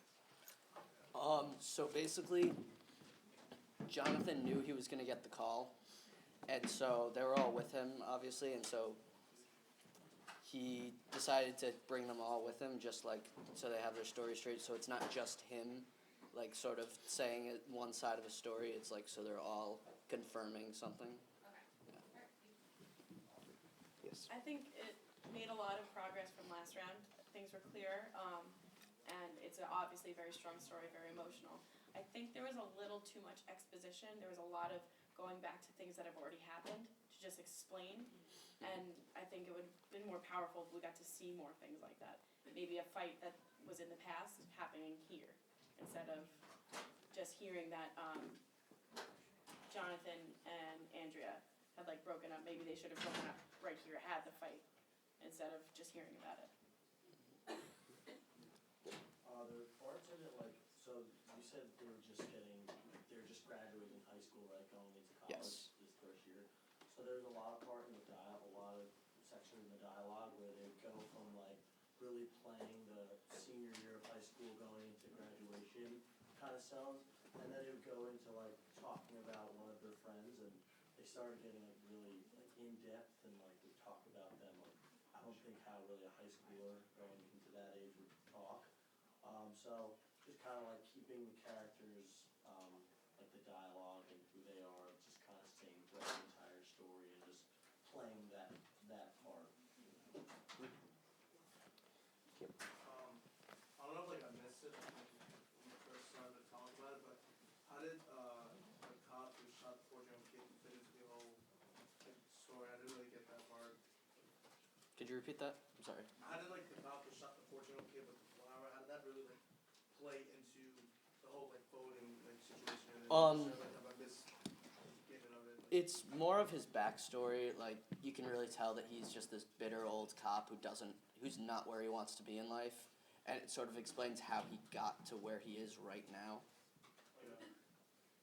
Yeah, that explains why they moved him to this Yeah, police to this force, police right? force. He used Yeah. to be a cop in the city, and now he's here in this town outside Boston. Alright, and also think maybe the slap should definitely be like a little more harder and like definitely more real. Yeah, Add to it. it usually is. It was, yeah. Thursday night was real good if you were there. Left a mark right on his He had a face. nice mark on his Yeah. face. But. Yes. Yes. I'm curious to see how it would be different if Jonathan told Andrea what he did instead of having Nicole tell him what he did. It makes it so much more believable if she just can't believe that it's coming from him. I think it makes it a little bit more powerful. I like that. Also with Zach, I feel like, when he comes in for questioning the first time, comes out and says Zach. I feel like we should just go back and be like detective. It would just kind of be a little bit of comic relief just to. Yeah, that's also a great idea. Thank you. Yes. I don't think it was this way, but it might have been, whether, like, why this kid was so unliked. I understand he was following whatever his name was, Jonathan, around or something, but I don't understand, like, why he was, like, such an unwanted person to be with or unwanted person to date. It was a gap for me, I don't know. Okay. I don't know if you want to say. Sure. So Anthony was sort of like, he's not like an unlikable person. He's just not the kind of person that they tend to hang out with. It's like not like everyone hated him. He's like in his own little world. Like he's a loner, but him and Jonathan grew up together, but they've obviously gone in two different directions since middle school and high school. So he kind of just, it's college. Jonathan wants to get away from Anthony, but then he finds out like Anthony chose the same college. He's gonna follow him. He's afraid he's gonna follow him for the rest of his life, basically. I don't understand how that's like mean for the other people to not, like, I don't know. Okay, I'll work on it. Thanks. Okay. We have time for maybe one or two more. Jenny? Yeah, so this takes place like right after graduation, like right before, like somewhere in between pretty much. the end of high school and the beginning of college. Yeah, it's it's been flip-flopped when it takes place. I'm thinking like maybe like the last week of high school or something, Okay. like right before graduation. Yeah, because like they were Finals partying week on or the boat, something. so I was Yeah. like, I thought, They've checked out for the year maybe mentally. it's like a graduation party or something that they were at. Like that's what I thought. I was like, oh, it's a graduation party sort of thing. Okay. And yes, last question. There's a part where Jonathan and Detective Carver say like something's wrong at the same time. I think it would be kind of better if we could see what Detective Carver's kind of thinking as if what is wrong. So like if you could like have Jonathan saying his stuff and then switch to Carver say his and keep going back and forth and then say something's wrong together. So that's Good suggestion. Thank you very much, guys. With that, we'll move on to our final show for the evening. Our next performance, there we go. Our next performance will be Sunday Dinner, written by Justin Weigel, directed by Abby Black, and stage managed by Jake Masco. Enjoy.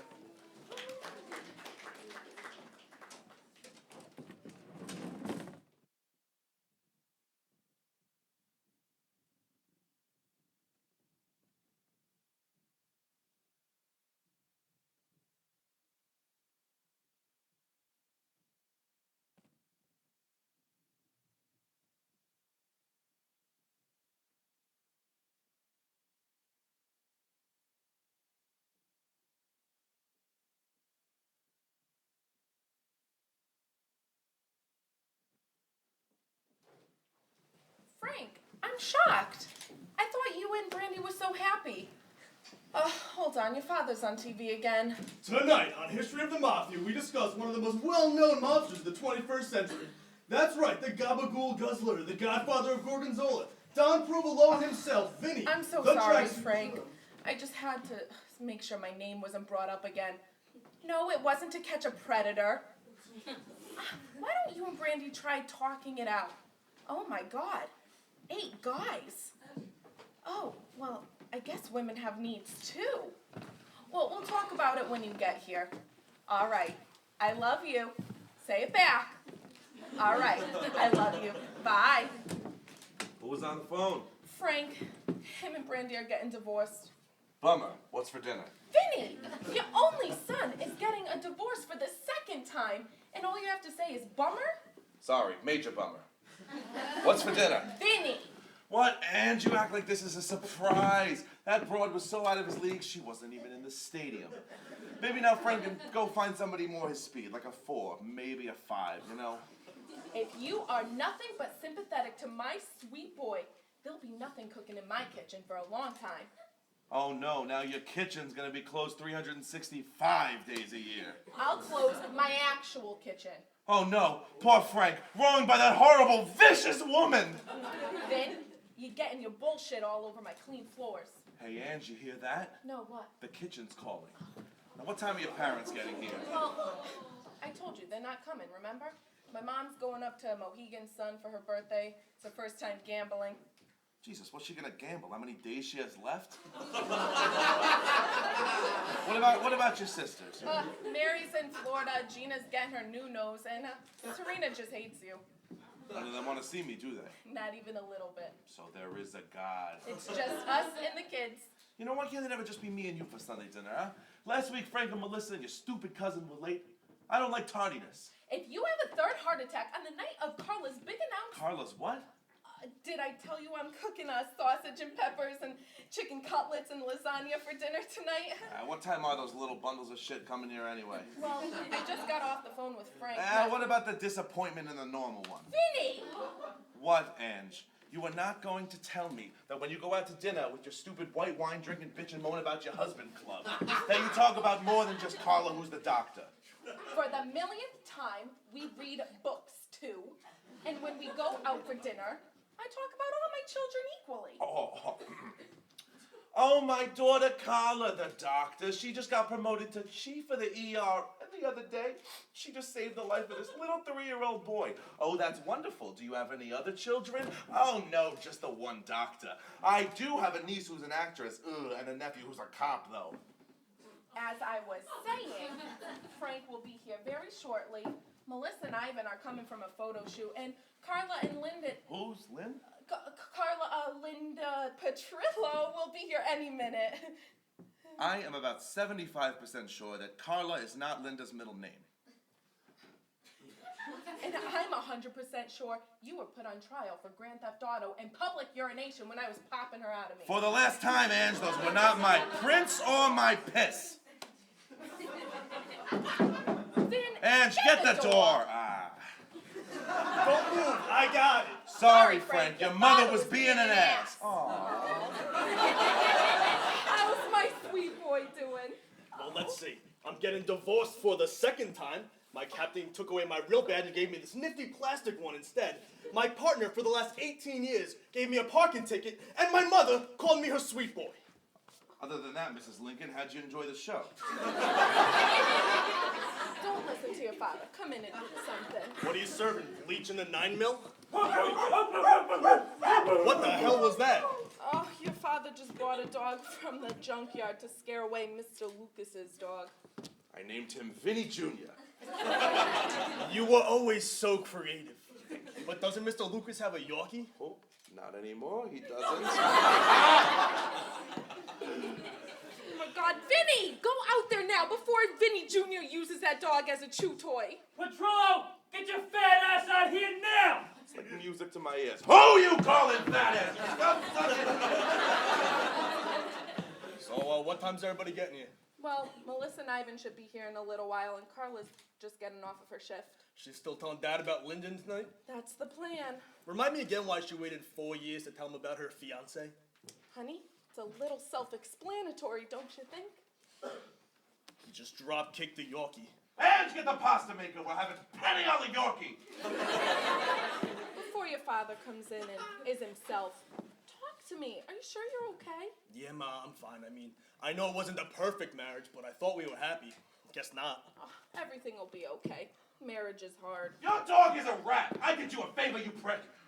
Believe me, Brandy didn't know what she had. She was too blinded by other guys. 8 guys, Ma. Let's be specific. Oh, she was just too distracted to see what you had to offer.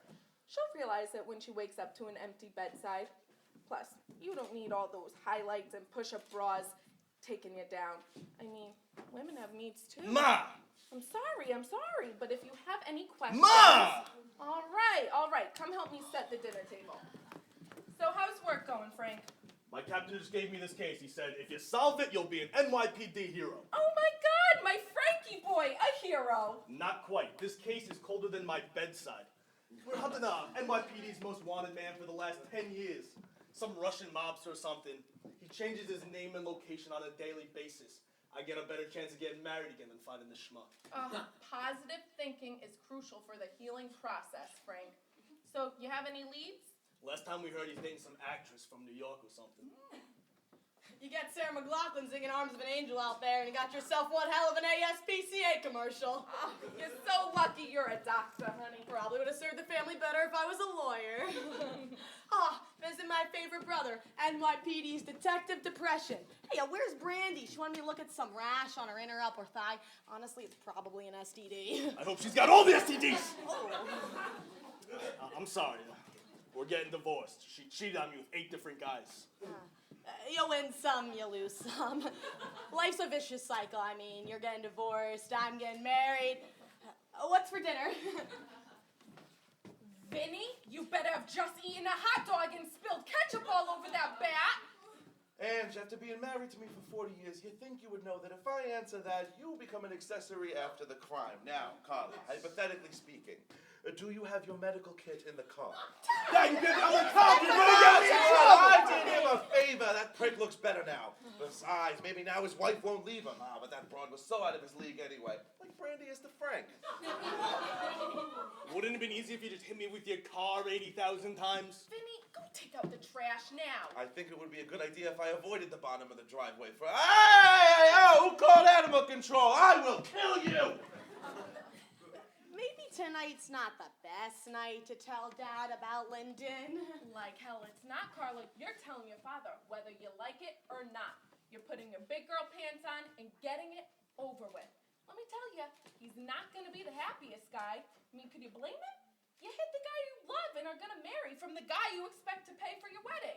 Wouldn't it have been easy if you just told him we were all dead the first time you met him? Biggest mistake of my life. But, Ma, you know Dad's going to hate Lyndon. Oh, come on. Give your father a little more credit than that.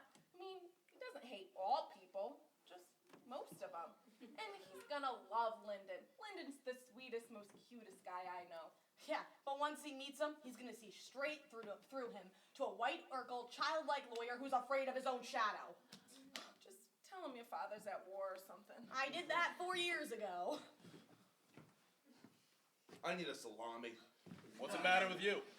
Stupid pricks took Vinny Jr. away. Said he was a danger to society or something. One time he lunges at that kid. One time. He was like a son to me. Ange, I lost my only son! Hey, Ma, you saw that special cooking wine in your nightstand? What the hell is wrong with you? Your only son gets a divorce for the second time and hits rock bottom, and that's how you treat him? Oh, Vinny Jr., you poor dog! Oh, it's a cruel and horrible world!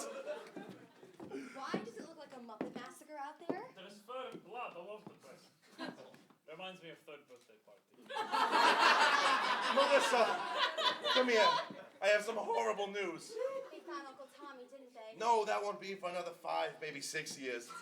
Stupid bricks we call animal control took Vinny Jr. away from me. What's Vinny Jr.? I am too distraught to kick your ass back to whatever frozen communist hellhole you crawled out of.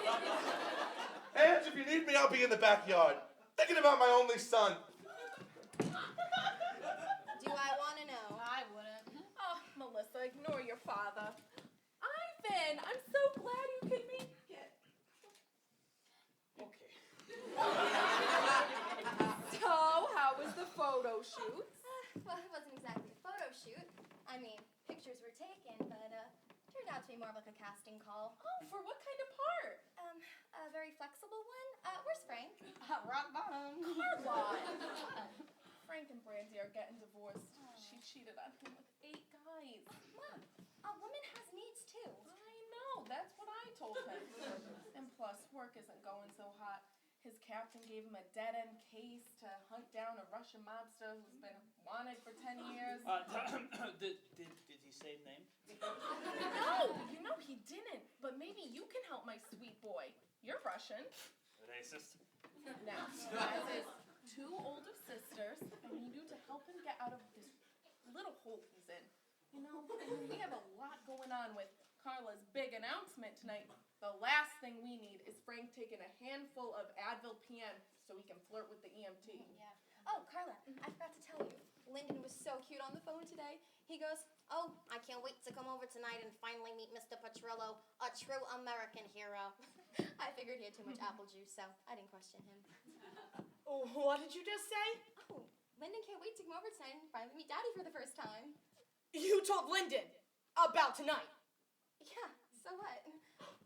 Oh my God. Oh my God. Are you stupid or are you just plain stupid? What the hell is wrong with you? What the hell is wrong with me? She asked, so I'll tell you shit for brains. You thought it was a smart and fine and dandy idea to invite Lyndon over, who has cookie dough for a spine, to meet our father, who doesn't know that he exists. How'd you think that one was gonna be? I'll just go up to Dad and say, "Oh, hey there, champ. By the way, this is Lyndon, my fiance. Could you pass the meatballs?" Houston, we have. Oh, shut up, you toothpick with eyes. Okay, so it was my best move. Best move? My life is not a game of Monopoly. We've got ourselves a 600 life-size problem on our hands. Daddy has to meet Lyndon at some point, so why not get it over with all in one shot? There, problem solved. So calm down. Problem solved? My ass. That is enough. Carla, Melissa is right. We can fix this. Just call Lyndon and tell him not to come. Right, fine. Come on, pick up, you goon. Come on. Salutations, fellow Earthlings. We're going to celebrate by Simple Lyndon Hilliard, and I cannot come to the phone right now. If this isn't the cherry on top of the turd cake that I call my life, then I don't know what is.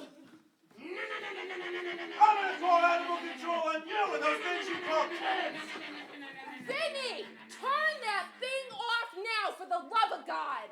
Oh, real good job, Melissa, inviting Lyndon over tonight, because you can see that Dad's at such a calm and happy place right now. I thought the worst day of my life was when I got married. But today makes that day look like a special occasion. What else you got up there planned for me, huh, God? What else? Because whatever it is, it's getting beaten to a pulp! What are you looking at, Spetsnaz? I'll make an eagle out of your face! Who's hungry? Maybe he'll go away after a few more knocks. He's not the Jehovah's Witness, Melissa. Ivan, get the door. Hello, it's me, Lyndon Hilliard, Carla's fiance. What's going on, Carla? Put your listening ears on, you need to put them on now. Get your ass back in the hell drove you. Oh, I didn't drive here. My Prius is home charging. I took a cab. I was in the city with Elliot taking care of some business. Oh, have Elliot come and pick you up. It would be amazing if Goldfish knew how to drive. I don't care what drove you here. Just get back in it and get out of the country. Why? Ah! Who was at the door? Hi, Dad. It was Mr. Jefferson. He asked to borrow your tractor, but I told him no because he didn't return the last thing that he borrowed. Ange, I always knew this was my favorite daughter. Good job only talking about this one at your stupid book clubs. Dad, want to go up in the attic and shine a laser pointer at his forehead? Maybe later. First, I'm going to go make sure that thief didn't steal my tractor. What are you doing? Smells so nice. Is that a new cologne? Yeah, it's called Meat Sweat, Spike. Get out of the way. Daddy, I'm so upset. I just can't wait now. Daddy. About what? It's my time of the month. Ange, you get going. I'll be in the attic. Carla, you make sure you get yourself cleaned up before dinner, okay? Yes, sir. What's going on? Nothing you'll be able to comprehend without a few PowerPoints. I love your home. Hi, Mrs. Petrillo. Get in the closet. I thought you were going up in the attic. And I thought you were becoming an actress. Now, neither of those things have happened. What are you laughing at, huh? Don't you have a wolf to go make into a headdress or something? Come on, Dad, let's go. Can someone please tell me what's going on? We don't have that kind of time, so just listen. Carla never told our dad about you or the engagement, and I accidentally invited you over for dinner tonight. And my dad meeting someone like you without any warning is going to get him volatile. And on top of all that, he got his dog taken away from him, so you need to leave right now and never come back. Do you understand? Your dad had a dog? Okay, Lyndon, listen quick. You need to get out of here. Shit's about to hit the fan. You need to go as fast as you can. Wait. Mr. Petrillo Petrillo's here. I thought he was in Uzbekistan in the war. Who gives a shit to Stan? How fast can you run? Well, in jazzercise? Oh, for the love of God. Lyndon, I have an idea. What dress size are you? Excuse me? How'd it go with that? I don't know. He hit the ground harder than me during my first heart attack. And then he started doing this thing where he's shaking around a little bit, little foam at the mouth. I don't know. Dad, that's called a seizure. Ah. What I miss? Your wife? She's sleeping with 8 guys.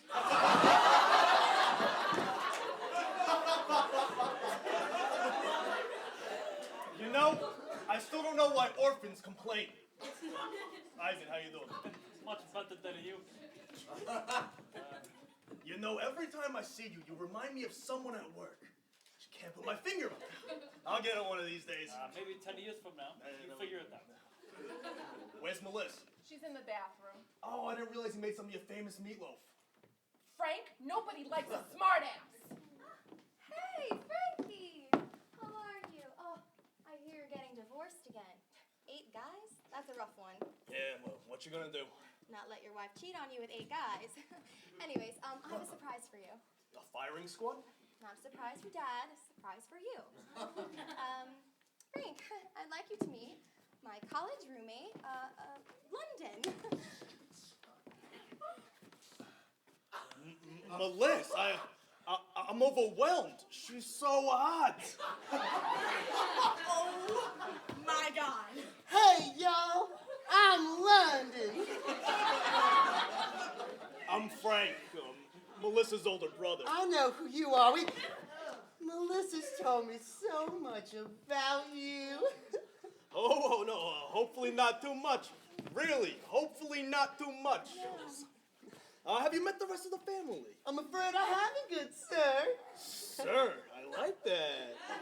Well, we got my sister Carla, my mother Ange, and my father Vin. What the hell are you? Dad! I'm London Hollingsworth, Melissa's college roommate. It's a pleasure to meet you, good sir. Okay. Dad, how about a drink? If by drink you mean gabagool dipped in mozzarella and a little mayonnaise on the side, then yes. Melissa, why don't you come help me in the kitchen? What the hell did you do to him? What other choices did I have? I don't know. Hide him, push him down the stairs, throw him out a window, all the things I like to do to you right now. With Dad up in the attic, there was no way Lyndon could get out without him seeing. So I improvised. No, improvising is when you don't have canola oil, so you use vegetable oil instead. How do you think we're gonna get him out of there, Albert Dickstein? Can you please relax? I'm trying to think and you're stressing me out. Oh, I'm stressing you out because your fiance is dressed up as a girl right now talking to your father who doesn't know that he exists. Okay. Listen, we're gonna get through dinner, and then after, you can tell Dad about your lesbian lover. Oh, you're always pushing my buttons, are you? I'm not in love with London. I'm in love with Lyndon, who's not my lesbian lover, you loser. Now, I gotta go check on them. Hi, how's it going in here? Wonderful. I was just telling London here how I'm recently a bachelor. Already hitting on another woman before the ink on your divorce papers is dry. If that's not class, I don't know what is. Don't listen to him, London. I'm single now, and that's all that matters. And you know what? In this light, you kind of look like Jennifer Aniston. Okay, Frank, let's go outside and pick tomatoes for the salad. Not now, Ma. I'm in the middle of a very stimulating conversation with London here. Frank, Robert Petrillo, get your ass up now and help your mother. 3 names. Mothers, am I right? But don't you move, beautiful. I'll be right back. Okay, sugar.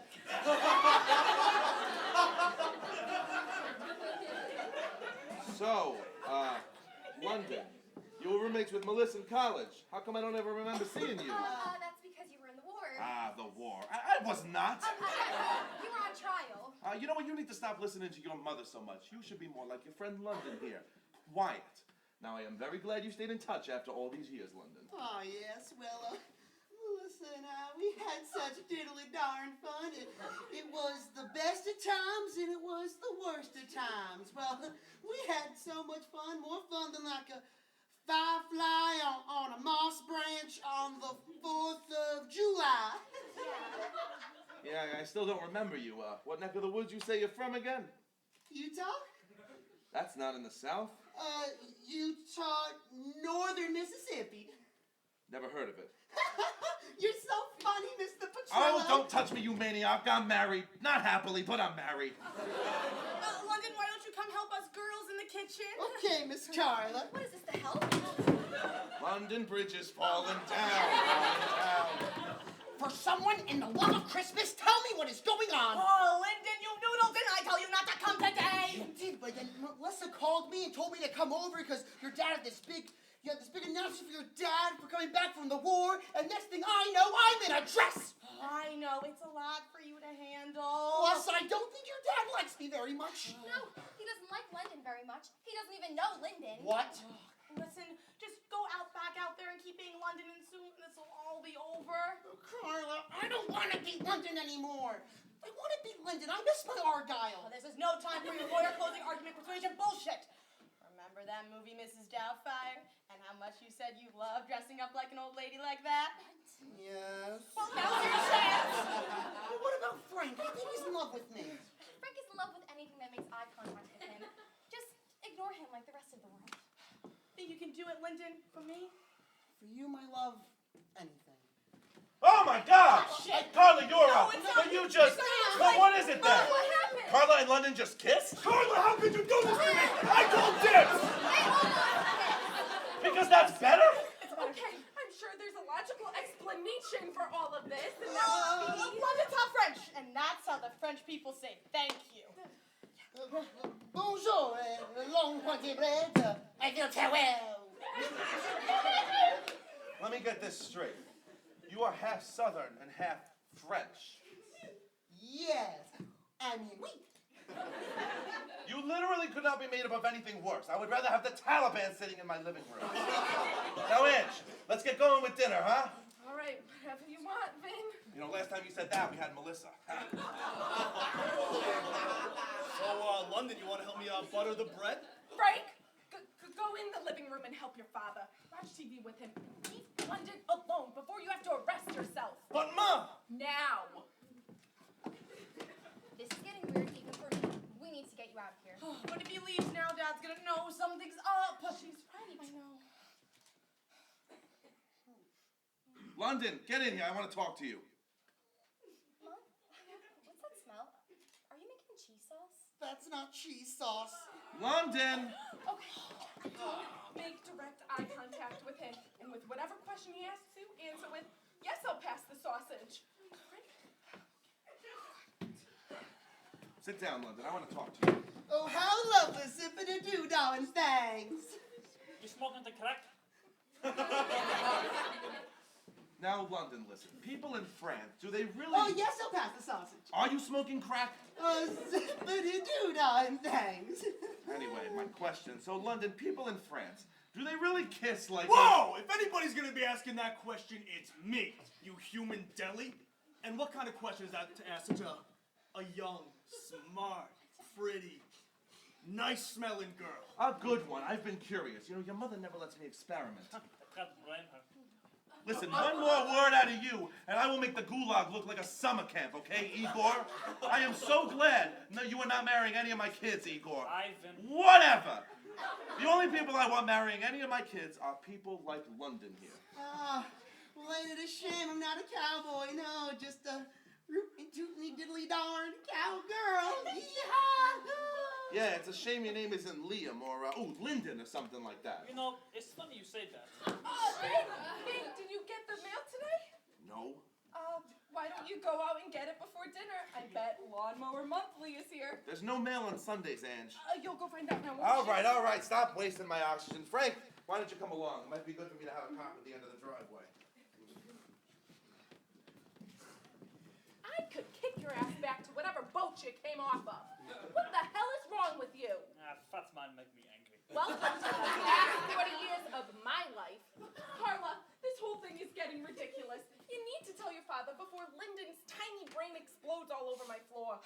And yeah, how would you like me to do that? Go over to Dad and say, oh, by the way, this London chick is my fiancé. We were hoping you paid for the wedding. Thanks, love ya. I strongly advise we go with that plan. Not now, Lyndon, the adults are talking. That's not a bad plan. I mean, Fatma really like London. This is true. Mr. Patrol and I are having a lovely conversation in the living room. Oh, it's a true honor to be speaking to a veteran. For the love of God, Lyndon. The only thing he's a veteran of is Rikers Island.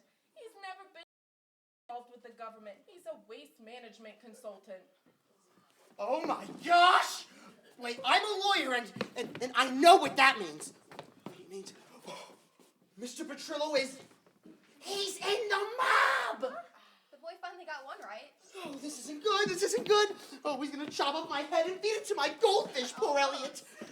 Oh, he's gonna shoot me in the face with a pizza or a cannoli. Okay, that was offensive. Oh, I don't think I can do this, Carla. No, you've got it. Just deep breaths. Calm down. 1, 2, 3. No, not this calm. No, God damn it. Now, I don't really understand. How could I be charged? He didn't die, he just had a seizure, for Christ's sake. See, Dad, normally seizures, they don't involve strokes. And how come I do not see dinner on the table yet? Because we had a little accident. Accident? Did you drop the pasta? I swear to God, if you What happened to my sweet girl? She just passed out. No! What'd you sons of bitches do? Carl, get over here and help me. She's my future wife. Come on, now. No, she's not your future wife, Frank. Calm down. She just fainted. No, you don't just faint. That only happens when you die. No, she was so young. We were gonna move to the country, get a little house in the prairie. I was gonna work at the general store, and she was gonna stay at home missing me with her 3 kids, Frankie, Francis, and Francine. No, she's so young. No. Calm down, Frank. She's not dead. You don't know that. No. Oh, yeah, what do I know? I'm only the chief of an ER. Fainting is a sudden loss of consciousness, usually typical temporary cause. Okay, Frank, don't listen to her. She just passed out because she was too excited. What? Yeah, she was saying how gelled hair gets her more excited than her daddy on the crawfish feast of February, and then she just passed out. No. You don't pass out from excitement. You pass out from poison. Ma, why can't you ever let me be happy? Okay, Frank, listen. Remember that time we were coming home from the diner and Dad was sucking on that mint and then he choked and then you laughed so hard you threw up? Good times. It's literally the same thing. You know, Ange, from this angle, a razor could do this broad some good. Vinny! She's got a 5 o'clock shadow, for Christ's sake. Is she from West Virginia or something, Melissa? Somebody's got to call an ambulance. Tell them we got a 1080 on the hands. I think she needs mouth to mouth. No! Why not? Dad, why don't you help Frank and Ivan move a shim into the living room? Hey. Vinny, grab her by her shoulders. Why her shoulders, Ange? What's the big deal? I don't want you looking at another woman's body. Ange, this is not the body of another woman I would like to look at naked. I would rather see you naked. Let's do this. All right. Ready? And oh, God. Why does she smell? She smells like Old Spice and cheese. Don't you go sniffing my girlfriend, you perv. Last time I checked, this was my house. I will sniff whoever I want, whenever I want to. You sniff my girlfriend. I will kill you. She's not your girlfriend, Frank, you NYPD failure. Carla, calm down. You're gonna blow the whole night. I think the night was pretty much gone when Melissa put my fiance in fake boobs and makeup. Frank, I'm gonna kill that miserable. How am I supposed to ever get, freaky with Lyndon ever again after hearing him call her him, his sweet girl, and that little house in the prairie fairy tale bullshit? It's even a little much for Frank. Look at it this way. Lyndon's passed out and probably won't wake up until after dinner when your father's asleep in his chair. Yeah, but do you think that's gonna make him leave her his bedside? I don't know. I guess we'll have to find out. That's your solution to this Texas-sized problem? Carla, I am absolutely famished. I thought you were gonna come in, tell your father he was gonna storm out, all of you guys would have to leave, and I would be left alone sitting in front of the TV watching Real Housewives of New Jersey. Yeah, how'd that work out for you, Ma? Nobody likes a smart ass. Now go set the table. She took me by the hand, made me a man, the one that she had. Frank! Come help me in the kitchen!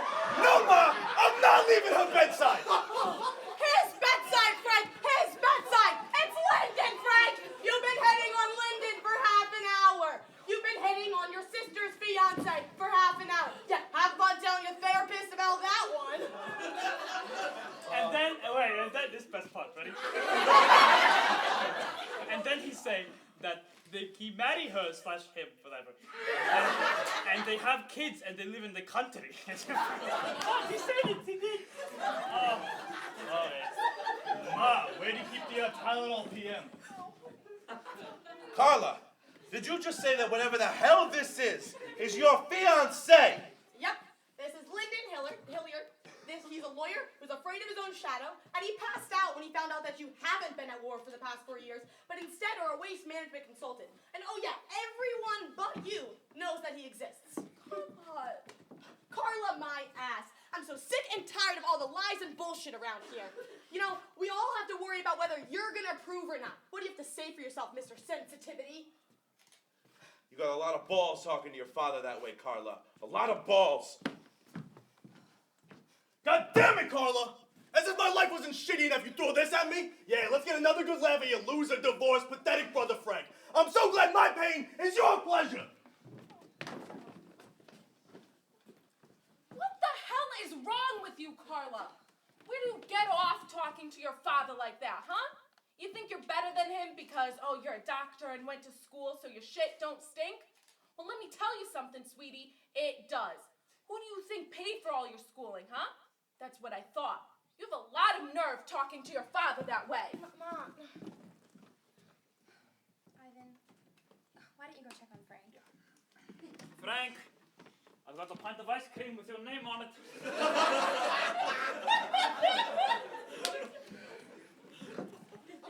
Carla, look at it this way. You just gave dysfunctional a whole new meaning. Look, I know you're not the most touchy-feely person in the world, but why didn't you just tell Dad? I think he would have been himself about it for a while, but not forever. I think he would have seen how much Lyndon loves you and how much you love him, and he would have gotten over his shit and learned to love him too. When I was promoted to ER chief a few years ago, I thought I was going to be a forever alone workaholic with no social life. Then, on my first day of work, I went out to have lunch in Central Park, and I sat down on a bench next to this guy. I turned next to him and said hi, and he said hi back. Then he started taking out some cold cuts and making a sandwich, and I realized I was really hungry and I hadn't eaten yet. And then he started taking the sandwiches and throwing them out like they were just like feeding the birds or something. So I turned to him and I said, "Birds aren't gonna eat that shit." And then he turned to me and he said, "I'm not feeding the birds, I'm feeding the homeless." And so then I told him about food banks and alternate ways to donate food. And, well, somewhere along the lines, I knew that he was the one for me. And, well, 4 years later, here we are. Carla? Oh, Lyndon! I'm so sorry. You two should have met 4 years ago, and, well, you wouldn't be so confused right now. On the sunny side upside, I think your dad really likes London a lot. I don't like anyone a lot. Dad, I'm sorry I snapped. It's just that in life, you didn't like someone or something, well, I didn't like them either. And I didn't want Lyndon to be one of those cases. Lyndon, you love my daughter? Yes, sir. And you're gonna provide and take care of my daughter? Yes, sir. I like him already. But I will like him more when he does not look like the world's most confused stripper. Now, how did you know cookie dough was my favorite? As I was saying, though, we've been hunting this guy named Ivan Pooh in the precinct for like 10 years. And all we got is a photo from, like, again, 10 years ago. But he kind of does look a lot like you. What'd you say your name was again? My last name? Yeah. Oh, it's O'Reilly.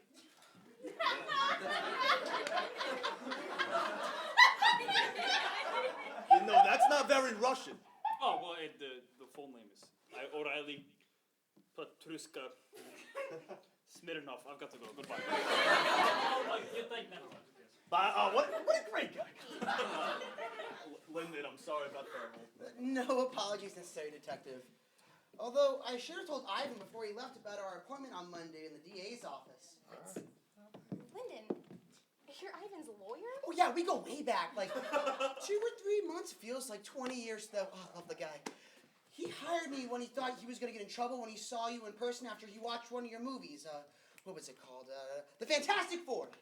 Fantastic Foursome. Fantastic Foursome? What kind of casting calls and photo shoots are you?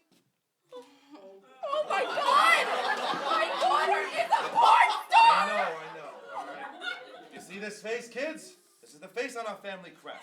Now, Edge, let's get going with dinner, all right? Alright, Enough. everybody, it's almost ready. Let's go. Lyndon, there's a sweater vest calling your name. Why don't you go clean up? Thank you. I'd like to say something. No. What happens if I do? You're going to get my foot up your ass. Finn! Ah. Lyndon, go ahead. As confusing as today was, and as confused as I still am, I just want to say how happy I'm going to be a part of this family, and that I finally got to meet Mr. Petrillo. Enough with all this touchy-feely crap. Let's eat. Before we eat, your father has something to say. Yes, I do. Melissa, would you please pass the cutlets? Finn! For whatever I am, I hate lying. Unless it's to the grand jury, and then it is okay. Anyway, I hate when any of my kids lie to me.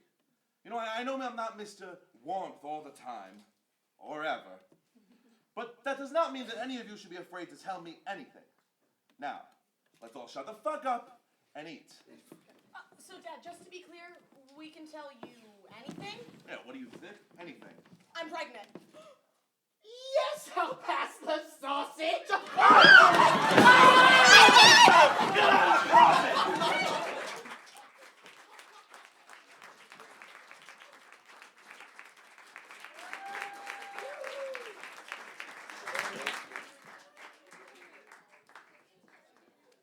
And that was Sunday dinner. Now we'll welcome up the writer and director, Abby Black and Justin Weigel.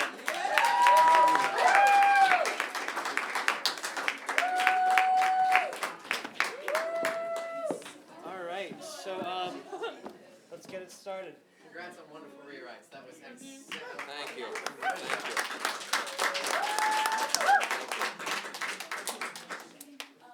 The transition between mom finding out daughter is a porn star to just let's eat is so like drastically different. I think there should be like a more of an easing into it instead of just like a sudden change in acting. But otherwise. Great. Is there anything you guys wanted to ask? Yeah, for feedback? did you guys like that Ivan was here the entire time? Yes. Like, okay. Because we didn't know if going back and forth between him moving or not, but kind of like him over there. Yeah, I think just more. Yeah. Yeah. Yeah, Ivan. Yes, Woo! He's been clapping in the back. He's clapping for himself right now. He's right there. Actors, am I right? Yes. I like the whole like Greg and Matt like talking thing and not like knowing anything, and he was like so dumb about it. But I feel like they were saying more of like Ivan. I feel like more of Ivan and Greg's character too, like interacting and seeing that interaction, and like Greg just having no idea at all. That's really good comedy. I think it would have been cool if in the end the son like actually called into the police station and said that he found Ivan, because he's like the only one that ends up with a crappy life at the end. That's Frank. I think, like Zach said, great rewrites. I think it was really great that in the end you made it about the family. There were all these different things going on, and yes, they're the most dysfunctional family on the face of the earth. But at the end of the day, like that ending speech that Vinny gave just like wrapped it all up perfectly.